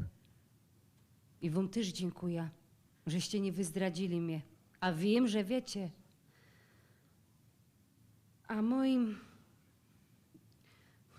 A mojego najstarszego wzięli, bo se stuplikowali, że ja zaraz kim powiem. Ale ten mój synek im tak powiedział. Matka, ja wytrzymia, to i ty wytrzymaj. No i nie wyzdrać. No toż starą się to wstrzymać jakoś. To cię rada, a my wam z moim przeca pomogemy. Słychać kroki. Na scenę włazi najstarszy synek Wojtkowskich. Ze spuszczoną głową włazi do kuchni i siada przy stole. Nieruchomieje. Matka Wojtkowsko i matka Kernowo patrzą za nim. Teď patrzcie, przyszedł do domu. Idźcie no gibko do niego, a nie wypytujcie. Będzie chciał, to wam są wszystko powie. Matka Kernowo idzie do swojej kuchni. Matka Wojtkowsko wlazuje do swojej kuchni i głosko synka po głowie. On się do niej przycisko. Nic nie godają. Sceno 5. Tak jak we scenie pierwszej, ino nad sceną napis rok 1945. Na drodze stoi matka Wojtkowsko, a weleni matka Kernowo. Coście taką markotno? A, bo mój nasz kryflow z Rusów, z tego Woroszyłowa. Widzicie, żyje. A tak żeście się o to starali. Dyć durś żyje. Żyje, ale kaj. Mnie się we łbie nie mieści, jak to daleko od nas, wiele to jak kilometrów. I po jakiemu tam jest? Bo trzeba im hopa do roboty? Nie mają swoich? Po jakiemu u nas się panoszą? Go dają w toka i mo robić? A po jakiemu akurat mojego aresztowali, gdyż on żadnemu nie ukrzywdził? Jakże kto czytała, co on mi nadszkryflał, to ja wiem i że on mnie cygani i wcale mu tam nie ma dobrze. Łomni mu tak korzą szkryflać, a mu tam pewnikiem zima jest głodno, ckliwo za familią. Ja. Godają mi, że sporo hopa wzięli, młodych i starych. Ino czemu mojego? O ja, ale powiedzcie ino mi, wasz się tam coś ich dowiadywał? Ja. Widzicie, akuratnie żegdowo zszła. Mój wczoraj był w Katowicach z jakimiś urzędowymi papierami. Godą mi, co ponoć sam wojewoda się w to zaangażował i w toś ich tam jeszcze, ale nie pamiętam w to, bo nie mam głowy do tych wszystkich mianów. No dobrze, ale co robią, miecza konkretu? Godą i że jakieś spisy robią tych, których wywieźli i ponoć starają się też, co by tych z niemocami i starych Najpierw skludzić nazot. To można i mojego. On ma czasem takie herc klekoty, a można uznają go za słabego. Można ja. No trzeba mieć nadzieję. Podziękujcie waszemu za to dowiadywanie się. Fest mu podziękujcie. A za co tu dziękować? Przeco my są sąsiady. Trzeba se pomagać. Przeca sami to wiecie, a godocie choćbyście nie No wiedzieli. ja. Trzymajcie się. Trzeba mieć nadzieję, że wnet przyjedzie nazot. Żykajcie do świętego Judy. On jest od bez nadziei. Ja żyką dziennie, żyką do Pąboczka, do Najświętszej Panienki, do świętego Judy. No. Scena 6. Nad sceną napis Woroszyłow. Całko scena jest pusto. I na środku na stołku siedzi ojciec Kern i trzymie w gości papier. Czyto. Ja, to żech się doczkał. Nagle wypuszcza papier z gości, chyto się za herc i zlatuje ze stołka. Nie rusza się. Na scenę włażą 2 ruskie wojoki. Ruski wojok 1 szturcho nogą ojca Kerna. Klipnął. Godocie i że umarty? Ruski wojok 1 bierze papier i czyta po cichu. Umarty. A jutro miał się brać do dom. Nie zdążył. Trochę szkoda. Co ty fanzolisz? Dziś to Niemiec. Ruski wojok 1 kopie umarł tego ojca Kerna. Ojciec Kern leży na scenie. Ruskie wojoki śni złażą. Scena 7. Całka scena pusto i na środku stoi ławka, na której siedzą matka Wojtkowska i ojciec Wojtkowski. Nad sceną napis Sporo lot po wojnie. Weź ino, co ten hadziaj porobił z Kernowizną? Dyć to istno ruina. Tyle dobrze, i że tego nie widzą. Można im niektórym w tym rajchu teraz lepiej.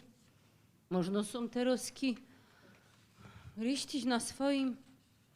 Matka Kernowo już tego nie doczekało. Zymrzyło jej się, zanim niektóre dziecka wywędrowały do rajchu. Ci, co ostali, to chyba czują się Polokami. Obejrzy jedno familio, a w niej Niemcy i Poloki. Po jakiemu jedni tutaj ostali, a tamci wywędrowali. Ja, są pan Boczek, to ino wie, po jakiemu nasze życie takie pomatlane. Tyle lat my mieszkali, chałupa naprzeciw chałupy. Tyle my przeszli. Można i lepiej, że ojciec Kern tego nie doczekał. Bo jakby doczkał, to by tutaj zaroski zemrzył. Ale przynajmniej na swoim by zemrzył, a nie kaś tam w Rusach. Dyć Kernowo nawet nie mogła go do truły łoblic. Nawet nie mógł być pochowany. A taki to byli dobre sąsiady. Świeć, Panie, nad ich duszami. Amen. Zbyte. Posłowie po polsku. Helmut Kern, syn Samuela, urodzony 1 listopada 1900 roku, zmarł 14 lipca 1945 roku we Woroszyłowie. Uznany za zmarłego w 1947 roku. Jego nazwisko zostało upamiętnione na tablicy pamiątkowej znajdującej się na jednej z mikołowskich kamienic. Tablicy upamiętniającej Mikołowian wywiezionych w 1945 roku do sowieckich łagrów. Losy rodziny Wojtkowskich i Kernów przeplatają się ze sobą już drugi wiek. Monika Wojtkowska w sztuce Matka Wojtkowsko i Nika Kern w sztuce Matka Kernowo chodziły do jednej klasy szkoły powszechnej, a później przez wiele lat mieszkały w sąsiedztwie. Antoni Wojtkowski, syn Moniki i Antoniego Wojtkowskich, a jednocześnie mój ojciec, i Zygmunt Kern, syn Miki i Helmuta Kernów, również chodzili do jednej klasy szkoły podstawowej. Zygmunt później wyemigrował do Niemiec. Wnuczka Miki i Helmuta Kernów obecnie uczy mojego syna języka polskiego. Ja. Dziękujemy bardzo. Dziękujemy. No i teraz trzecia sztuka. Ja wolny, tak? Ty wolny. Bardzo proszę. Jutro się widzimy 11:30, tak? Ingmar Wilkwist już siedzi, Anita Sajnuk dosiada do niego i fragmenty trzeciej nagrodzonej sztuki. Dobry wieczór.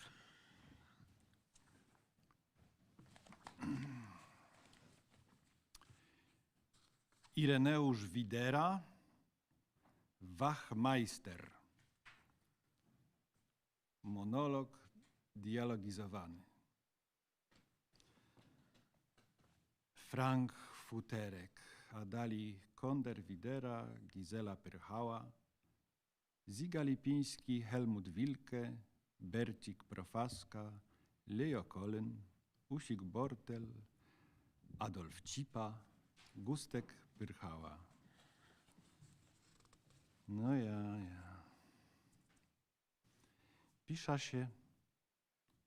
Pisza się Futerek. Mój ugrospater pisał się Futer. Jednak okej. Wszystkie insze futry od familii pisali się bez storocza. No ale przodzi się straciła jedna szkryfa, a dali snadnie jedna, ale głuchawy elipitomy farosz spisał familię od tydniowego opy ze słyszenia i dodał przy końcu 3 insze szkryfy. Blank bez cweku. Ale erbowizna pitomego farorza się obstoła. No ale to jest mało ważne. Nie o tym chce Terowski usprawiać. Mianuje się Frank Futerek i jestżech policajem. Fundamentnie wachmajstrem. Jestżech policajem wachmajstrem w Nikolaj, Kreis, Ples, Prowinc Oberschlesien. Jestżech policajem bez ma 38 lat.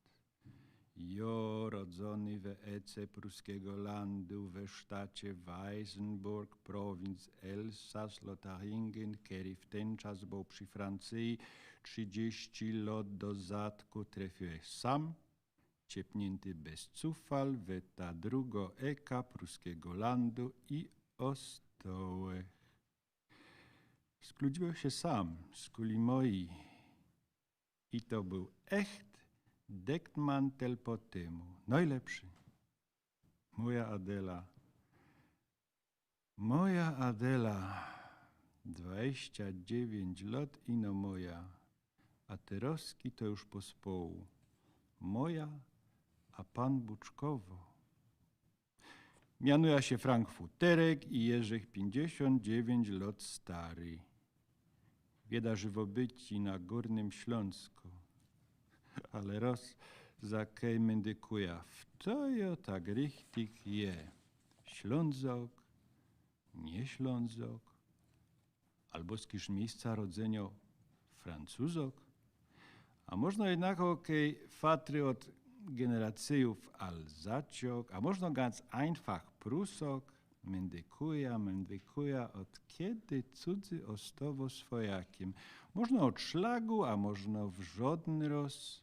Można się do końca żywobicia ostowo tym, którym się stanęło zaroski po rodzeniu.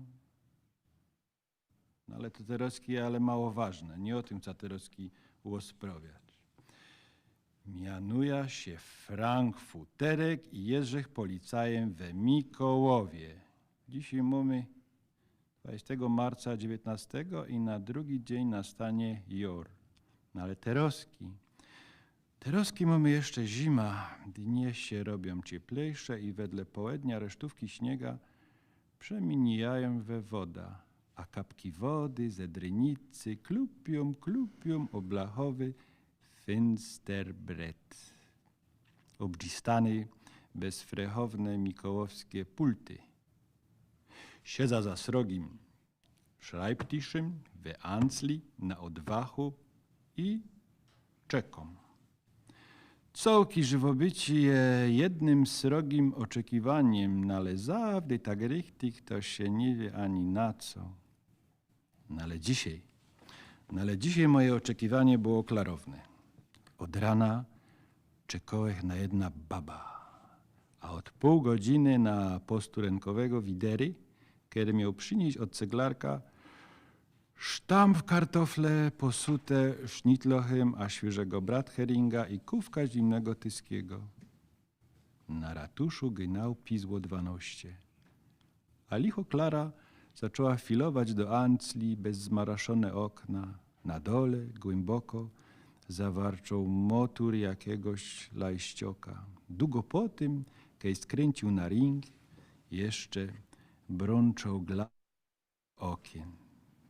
Jesteś policajem i zawdy mam Ordnung. We żywobyciu, we obliczu, we arbajcie, na szrajbtiszu i we papierach. Endlich we głowie, a Ordnung dawo spokojność. Dzisiaj miałeś Ordnung, miałeś też ruła. Papiery na jednej kubce, akentasza na drugiej, filoku nafolowany tintą, naszpicowane 3 blajsztichy. I żech czekał na baba i na brateringa ze szynku od ceglarka. Było można 3/4 kiedy doszło do mnie klupanie do dźwierzy. Jo od szlagu uznał żech, co na zicher przyszła ona. Ta oczekiwano, sprawa, przytrafienie. Epizod we fachu. Zatem zdążech coś powiedzieć, że się uchyliły i do Ancli wlazł Widera. Młody, wyzgerny, posterunkowy. A za łonym pokazała się baba. We szadym obliczu, we siwym mantlu z grubego sztofu, z plecklaglem, siwym szalu, siwych pończochy, czarnych szczewikach na rubym krąfleku, a po skołu ku temu wszystkiemu wymieszane wonie. Jakiegoś einfachowego parfinu, dziwnianego smundu, czegoś wilgłego, a chemię na mole. Herr Wachmeister, Ja. przyszła ta baba, kiedy daliście Vorladung. Aj, jest die Zeit.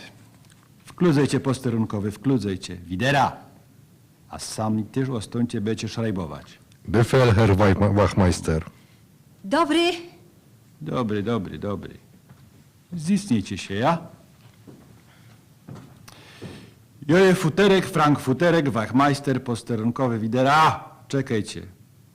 Ostaniecie, a będziecie wszystko spisywać. Alles ist es klar? Ja. Widera. Someście fertig? To zaczynamy. Wyście są Gizela, po hopie Pyrchała? Ja, genau. Uńskiego roku zgłaszaliście stracenie waszego hopa Augusta Pyrchały, ja? Herr Wachmeister, sami żeście przeca spisywali te zgłoszeni. Ja, no ale takie mamy prawidła. Ordnung muss sein. To muszę dopytać. A toż wam te roski musza ino przykwolić, ja? Ja, za roski po godnych świętach zgłoszała, co mój ślubny August Pyrchała się stracił i nie pokazał doma. No ja. I z kulitego dałych wam Vorladung. Mamy ale wiele do obgadania, Pyrchałko. Bez tuż lepiej się teraz zisnicie, ja? Jezderkusie, wiadomo wam, co z moim hopem. Po leku, Pyrchałko, do wszystkiego dojdziemy.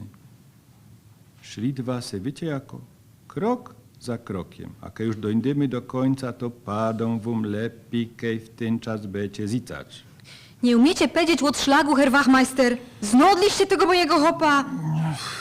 Znodlimy umbrzyka, Pyrchałkowo. Jezderkusie, Augusta? Nie, Jonika i nie ida, do żadnej marownie. Mamy marzec, a mu się stracił 3 miesiące temu. Forszteluja się, co może ostać ze korpusa człowieczego po takim czasie. Troszkę kości, amarasu, restu od tego, co nie zeżarły roboki. Katać tam, Prychałko, ja się nie wybieram z wami do marnowania. Na kerchów też nie ida. Powiedzcie mi, Prychałko, po jakiemu macie to przeświadczenie, co pójdziemy kaś filować na umbrzyka? No, co wy, Herr Wachmeister, samiście przyznali, że dojdziony łostał umrzyk. Ja, akuratnie, czekajcie. Pokorza wam te roski, Pyrchałko, aufnama. Powiecie nam, Eli, znoliście ta persona, Pyrchałko, badnijcie się. Jezderkusie, weźcie to.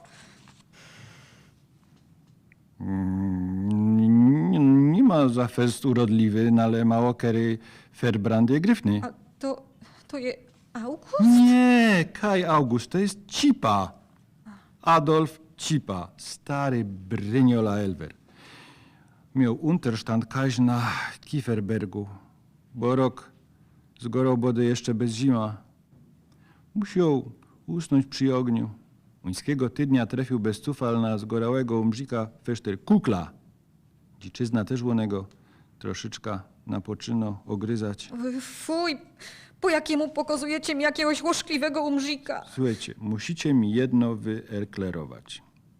Skoszcie mi, pyrchałko, wiele wymocie we wercie ludzkiej żywobyci. Mocie jakiś prajc na taki coś? Co wy, Herr Wachmeister? Wy sama się nie możecie wspomnieć, to ja wam powiem, pyrchałko. Ja medykuję, co podług wos, pyrchałko, człowiecze żywobicie je 1000 mark we wercie. Mam recht? 1000 marek? Herr Wachmeister, jo w żaden roz takiego geldu nie widziała. Nie. No, i taki dejmy na to usik, Bortel też nie. Kto? Józef Bortel. Taki jeden ze Bujakowa. Mikry hopek w dziurawych galotach, Elwer, ale fest robotny, chytał się wszystkiego. 7 bajtli we chałupie to geldu sztyj zbrakowało. Bez tuż taki usik się uznawał, co ludzki żywobicie je we wercie ino 15 marek. Dowocie pozor. Usik uznawał, co ludzkie żywobicie je warte 15 pecynków. Mało, pra? Ja nie poradza spokopić, po jakiemu mi go docięło, jakimś hopie, którego ani nie znam. Ale jo wam wierza.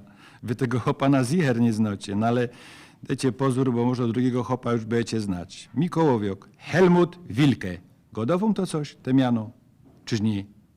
Można i nie, wy przeca od Katowic. Od Bogucic. Ja, egal, od Katowic, eli od Bogucic, to jest terowskie, ale mało ważne. Wyście się sami przekludzili na mokre we 12 zaślubnym, pra? Z kiż tego richtich możecie nie znać Helmuta. Wiecie, Helmut Wilke to taki mikołowski wigic, a Milkbus, on tak halb tu halb, pół majorantnego żywobicio hauzeruje, a umuter na Tajstrasse. U drugiego połówka we Zuchhausie. Co prawda, po krigu cię troszeczkę ustatkował, roboty u Biszla chycił, no ale uńskiego tydnia zaś trafił do haresztu po tym kajwe gasthausie u Warzechy, chycił się z jakimś hopem, który okazał się być biamtrym we magistracie. I to jednym ze tych zacniejszych, wysoko postawionych. Ponoć to naprany beamter sztuchnął Helmuta, wylał szaket pół kówki bira i przepolił gorść cygaretą. No ale następny ruch wykludził Wilkę. Beamter ze połamanym gryzokiem, a wybitym lewym ramieniem trafił do lazareta na Klasztorno. Krom temu, co w ten czas już nie był za fest munter, to coś jednak z tego przytrafienia spamiętał. A najbardziej to Helmutowo gęba. Tożkę ino troszkę wydobrzył, podał Helmuta na policję. No i trza było zawrzyć rozwiezionego hachara. Łotłonego się dowiedziałych, co się werci żywobicie. Nie zgadniecie. 20? 20. Helmut się nie rozmienia na drobne.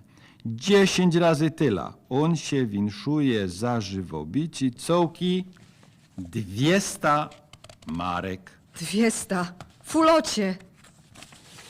200. Ja, forgot, Helmut padł 200. No ale już taki Georg Prochaska i no 100. Co to zaś za persona? Wyście się, Herr Wachmeister, uwzięli dzisiaj na mnie. Wy się forsztalujecie, co znam wszystkich hopów w okolicy. Co joje? Jako einfachowo fuchtla? A katać tam prychałko, katać. Powiem więcej. Wy tych hopów, o których godomy, blank nie znacie. To po jakiemu? Co z tym umrzykiem? Godejcie co z Augustym? Zetwejcie jeszcze troszkę, ja zarożki, wszystko będzie alles klar. To szczekom, Herr Wachmeister, choć mi się zdoca ino my trężymy sam czas. Nie powiedziałbych, wiecie, ja by nie powiedział. Choć sztyc mam Gefühl co czas je ostatnio jakoś fest skierniony. Leci zawartko. No ale Jork Prochaska. Unego nie znaczy na zicherski z tego, co Jork pochodzi aż ze Przygędzy. Wiecie, jaka jest Przygędza, nie? Jak się rajzuje na rybnik, no. No ale to jest teraz mało ważne. Toż ten Jork Prochaska się myni, co ludzki żywobicie się werci ino 100 marek. Wyboczcie, Herr Wachmeister, no ale jo zgub Nazarowski przy tej waszej gotce. My są na jakim targowisku? Kartoflami idzie handlyżyć, grincoigiem, gowiedzią, no ale nie ludziami. Jaki Jork? Jo nie widzę w tej gotce ani fonta cweku. No widzicie. Wy nie widzicie, a ja widzę. A taki Leo Colin? Hop pochodzi od familii, którą ludzi roztomajte geszefty bez ma od storoczy. Szynki, sztandy. No ale Leo nie ma grajwki do handlarzynio. Leo się wyszaltrował od tej familii i tych wszystkich geszeftów. Laśnął się cyja i gorował po weselach roztomajtych biglach. Padą wam. Echt artysta, nie żaden geszefciarz. No ale ten Leo przedał interesa temu Usikowi, którego nie znocie. Przedał interesa za 30 marek. Ludzkie żywobicie za 30 marek? Bez ma jednako choćby Judasz.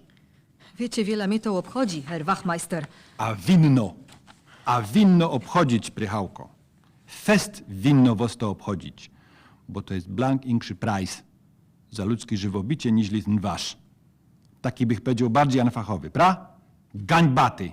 Jeszcze rozwą padom, co ja nie mam prajsu na żadne żywobyci. Ja. Mocie jeszcze ta gospodarka, Prychałko, ojcowizna Augustowo. Hopsocie po tymatach, Herr Wachmeister, choby Wanska po galotach. Genau. August przyszł od wojska bez prawicy. Ułomny. Z takim felerem ciężko się porać gospodarzynim. Przedali my wszystko i wykludzili na Mikołów do Familoka. Przedaliście, Co ja? Ja. To można mi skorzecie, Prychałko, jako żeście się dowali rada w tej gospodarce, kiedy wasz chłop był przy wojsku. 2 roki, pra? Bo u niego wzięli we 15. A wy nie przychodzicie od gospodarstwa, pra? Wyście się sam przybrali. Chowałach się we Familoku. Fater był smelcerzem na laurze. Nie mam grajwki do gospodarzynio. Fatry od mojego pomarli jeszcze przed krigiem, a bratek wybznął to Goldberg. Je Franciszkonem. Ustalimy się ze Gustkiem same. Już prędzej, zanim jeszcze napoczął się ten krik, przylazował pomagać Lucek, kuzyn od mojego, a i taki jeden jeszcze od Śmilowic. Jakoś to fungowało, no ale Gustek poszł wojować, a rok dali Lucka też wzięli do wojska i w ten czas było już ciężko, bo ten Śmiłowiczok fest śłepał i więcej było z nim study jak pożytku. A Ziga Lipiński. Kiedy on zaczął u was arbajtować? W to? A nie lecie się żurem. Polok. Zygmunt Lipiński. Trafił sam w 17, eli prędzej. A ten, No, ten. Ja, ten przyszedł sam za robotą. Robił po gospodarzach. No. Na zicher musieliście mieć fol tej roboty, Prychałko, kiedy on zaczął ino u was arbajtować. O stałach samiuśko ze wszystkim. Z dnia na dzień się wkludził kuwą, pra? I dowaliście onemu plat elino kust. A może co więcej? Chciałem powiedzieć, co są jeszcze, ale fest infitliś. Robota dowocie cudzym, interesa doglądacie, fligujecie wszystko, a wasz hop przy wojsku kaś we Francji, Forszlagujecie co? Jo nic nie forszlaguja, Prychałko. Jo ino anfraguja na gos. A ty mu hopu, żeście dali kwater, kaś przy gowiedzi, eli od szlagu waszej chałupie. Herr Wachmeister, wyście są ale wrazi dla ci. To jest mój interes. Ale to jest mój fach. Wypytywać, afeslować, roztomajte fakta. W 17 wasz hop dostał szus i trafił do lazareta. Pra. Ramię było festfelerne, a chirurgi musieli one amputyrować. Kiedy wydobrzał, to przyszedł do domu, Jakoś tak w połówce Augusta 17. A Lipiński O szlagu odwoz wybznął? A ja nie wiem, Kaj. Ja. Doczkajcie ino. Dobrze się to forszteluje, ale Lipiński som odsia uznał, co nie ma już przydajny we bałerstwie, kej ułomny prychała, przyszł curik od wojska i wybznął w pierony. I daliście mu na to zwola i ją gefil, co akuratnie w ten czas byłoby, ale fest poręczony. Miałach się przyłonym wajać, ja? Co moło stać? Poszł, bo się tak winszował. A od tego Augusta dową co znać? Słowo jakieś briefy? Herr Wachmeister, to był ino einfachowy arbajciusz, a nie ktoś od familii. Dową wam znać, eli nie dową? Dową? Nie. Nie? Po jakiemu mnie cyganicie? Wasze modre ślepia płaczliwą macha mnie nie zwiedą. Herr Wachmeister! Ja, o jest Wachmeister, a wy mi sam nie musicie o tym przypominać, że Weissmacher Frank, futerek, a wy za chwilę traficie do aresztu za obsztalowanie śmierci waszego hopa. Herr Wachmeister! Nie pauzujcie, co byście zrobili, kejbych wam Beispiel powiedział, co my znodli Lipińskiego. Ja, genau. A genau. A i też zwiedli o waszych konszaftach. Bo wyście durcie z Lipińskim od tego Aprila trefili, pra? I po leku cyrkrowali jako zdyńć cuzamym, a przy tym dąć do geldu. Końcem uznaliście, co jest ino jedna zowada ku temu i ona mona miano August. August pyrchała. I ta zowada trza pobulić, a prajs ku temu to 1000 marek, pra? Tela żeście dali Lipińskiemu za uśmiercenie waszego ślubnego. Kto wam tak powiedział? On, ten Lipiński, to je umygliś. A docie, co to jest umydlić? A po jakiemu tak go docie? Bo on by niki... Bo ja wiem, co on tam snokwiał. Eźli już co padł, to wszystko się musiał sam umienić, a obcyrklować. On, nie jo. Jo je Blank nie winowato. Ja, nie winowato, a my znamy, ale Blank inkszo wersyjo prychałko. Fulocie, wszystko to je ale nieprawda. Nieprawda. Jeszcze nie wiecie, co wam chce powiedzieć, a już padacie co cygania. Powiem wam, jako je prawda, bo od kogo inkszego się nie dowiecie. Ten cołki Lipiński was ale ocyganił. Cyganił od tego dnia, kiedy się ino do was wkludził. Już w ten czas zaczął wichlirstwo, a wyście byli ino werkcjogim. No ale pewnikiem mogliście tego nie zmiarkować z kuli tego, co młody Carlos fez was zbałamucił. W ten czas żeście zacznij żyć ze sobą, pra? W ten czas. Geschichta znano od storoczy. Dwie młode, wypuszczone persony mają się kusia. A że ludzie we wsi zaczyni go dać i już w ten czas przyszł wam do łepy ten idej, co woś ślubny wam ino zawodzo. Styknie się ino unego pozbyć, dali przedocie bałerstwo i wybzniecie kaś do świata. Trufaliście pewnikiem, co można August ostanie kaj nad marną. Pewnikiem hercwom zaklekotał, kej dostaliście brief o przetrwieniu Augusta. No ale nadzieja wartko zgosła, kej przyszedł nazot od lazareta. Trzeba było zrychtować wartko jakiś ablizong. Umniliście przedać bałerstwo i mieliście Lipińskiego, który miał pozbyć się waszego chopa. Tela ino, co Lipiński osobliwie przął nie wam, ale waszym pieniądzom prychałko. Miał odwoz obiecany geld za uśmiercenie prychały. 1000 marek.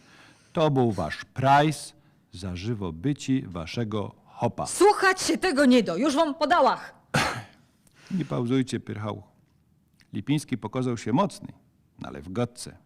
Odgrywał przed wami bohatera, a tak richtig, kiedy przyszło co do czego, okazał się mamlasty. Też wymendykował, co do zabicia pyrchały, znajdzie kogo inkszego. No i znot. Hachara, który nie rozbytował we Zuchthausie. Helmuta Wilkego. No ale Lipiński uznał, że onymu ino pół tego waszego geldu, a reszta się weźmie sia. Unmöglich. Na tym kończymy, proszę państwa, czytanie tego wspaniałego utworu. I to fragment zaledwie jednoaktówki napisanej wspaniałym śląskim językiem, niezwykle wymagającym. Zapraszamy do lektury na naszej stronie. Bardzo uprzejmie dziękujemy. Czytali dla Państwa Anita Maroszek. i Ingmar Wilkist. Bardzo uprzejmie dziękujemy. Dzięki wielkie.